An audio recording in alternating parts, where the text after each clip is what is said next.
notice that Peachtree City has issued a severe thunderstorm warning for Harrison County in northwestern Georgia, West Central Carroll County in northwestern Georgia, Hope County in northwestern Georgia, until 4:45 p.m. Eastern Standard Time.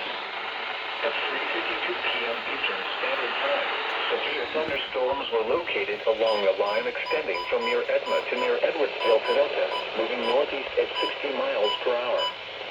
Hazard, 60 miles per hour wind gusts. Source, radar indicated. Impact, expect damage to roofs, siding, and trees. Locations impacted include Carrollton, Cedartown, Buck Canyon, Brennan, Rockmart, Tallahassee, Bowdoin, Mount Zion, Aragon, Waco, Fish Creek, Edna, Eubank Lake, Esham Hill, Bowdoin Junction, Antioch, Van Wert, Shelton, and John Tanner State Park. A tornado watch remains in effect until 9 p.m. Eastern Standard Time for northwestern Georgia. Remain alert for a possible tornado. Oh, that ain't good. Tornadoes can develop quickly from severe thunderstorms. If you spot a tornado, go at once into the basement or small central room in a sturdy structure.